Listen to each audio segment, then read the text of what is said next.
pivoting back, dust spiraling up in thick, choking coils around them.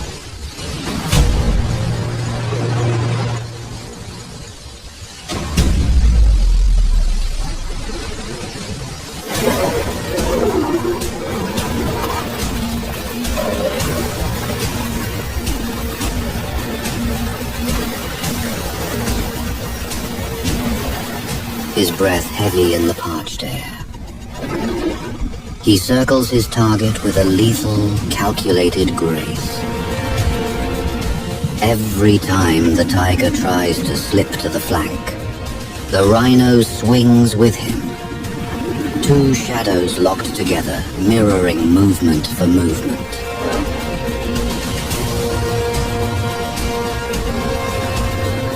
He seeks an opening, a single chance to mount the Grey Fortress once more. But the rhinoceros is a wall of living stone.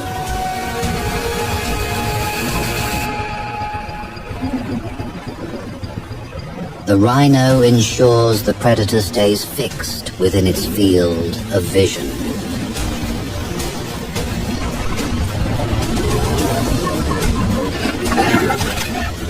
It moves in a chaotic, unpredictable pattern to entrap its foe. The rhino pivots in place, spinning its bulk to deny the tiger any grip on its back. Then a horn-driven charge erupts, so violent it drives the tiger back, stumbling and retreating twice in quick succession.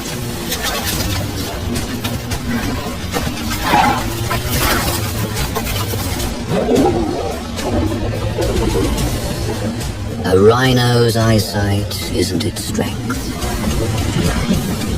Its smell and hearing are, so it fights like a tank that reads vibration and scent through the dust. The tiger counters, fangs and claws sinking into the thick gray hide. Yet the rhino's skin is loose and incredibly resilient. The tiger's most violent efforts seem to amount to nothing. It appears the immense energy he is investing is entirely in vain. He began this encounter with the supreme confidence of a king. Now he is being humbled by an ancient, unyielding power. The rhinoceros is not confused by the tiger's speed or agility.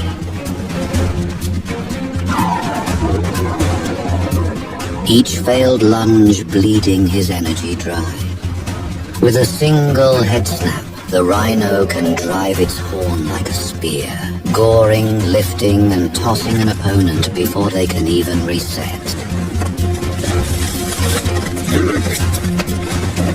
He has dangerously underestimated the titan standing before him. The circle tightens one more time. Predator and titan locked in a staring contest where the first hesitation could decide everything. One last horn blast drops the tiger, forcing a rethink. He sinks low to the ground, shoulders tight, eyes locked upward, and commits to a brutal new idea. Strike from below, reach the throat. The softer seam beneath the grey armor where the skin isn't built like a shield. For a heartbeat, it looks clever. Then the rhinoceros answers with raw certainty. It stamps hard. Once. Twice, hammering the earth so the ground shakes and the dust erupts into a choking veil. The stamping isn't panic. It's control. A warning turned into pressure, pinning the tiger's nerves as much as his body. Each time the tiger tries to gather himself, the rhino stamps again, closing the option to rise.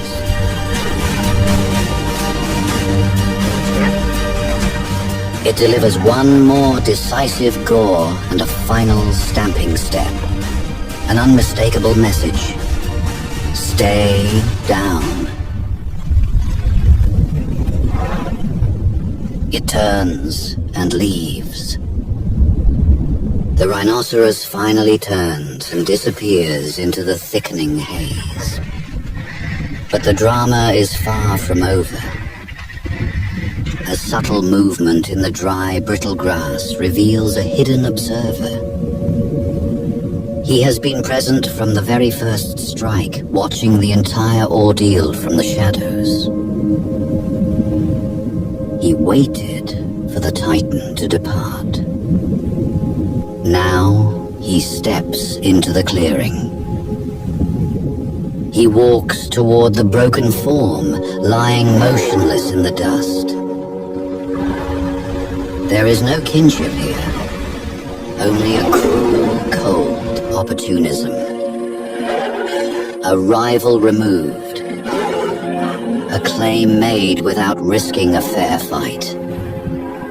He begins to torture the fallen cat, directing sharp, clinical bites to its flank. The newcomer locks his powerful jaws onto the lower back of his rival. The injured tiger is still, unable to react or defend its own life. A faint twitch, a shallow breath. Proof there's still life inside, and the newcomer senses it instantly.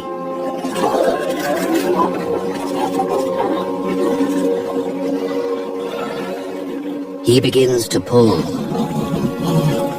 dragging the heavy weight across the arid ground. He fears the return of the rhinoceros and seeks the cover of the brush. In the seclusion of the thorns, the opportunist settles over the body. He delivers a series of savage, fatal bites to the vulnerable neck. No wasted fury now. Only ruthless efficiency, biting where it ends fastest, refusing to let the fallen cat rise even an inch. He holds on until the life is finally extinguished. The victor leaves the lifeless remains and slips away into the silence of the bush. It is the undisputed master of the Indian forest. Tigers rarely kill one another because direct conflict carries extreme risk. But opportunity can change that restraint. When a rival becomes injured, weakened, or unable to defend its territory, the balance shifts. In those moments, a tiger may act not out of aggression, but calculation, reclaiming space critical to survival.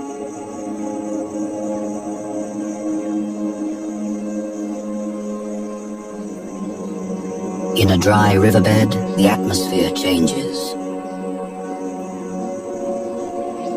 A sambar deer stands vulnerable in the open. The tiger assesses the distance, waiting for the deer to lower its head to graze. It utilizes every rock and shrub to break its silhouette.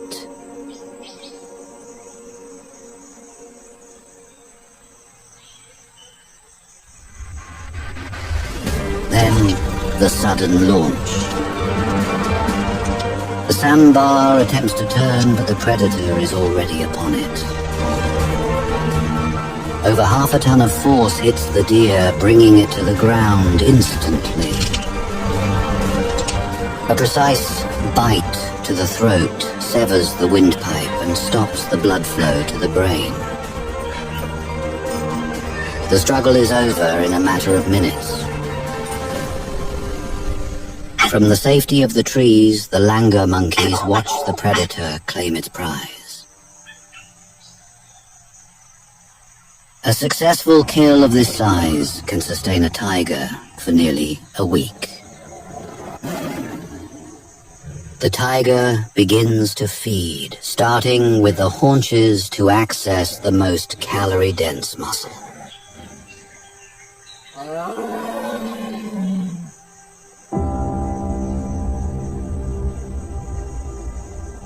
In this unforgiving wilderness, the cycle of life is written in blood and shadow. The Bengal tiger remains the silent ghost of the forest. This individual will spend his life patrolling a range that may overlap with several females. He marks his path with urine and glandular secretions. These chemical markers tell a story of health, age, and readiness to mate. Intruders of the same sex are not tolerated. The social life of a tiger is a series of avoided confrontations and calculated risks. It is a life defined by the hunt. When the meal is finished, the tiger will return to the shadows. The forest returns to a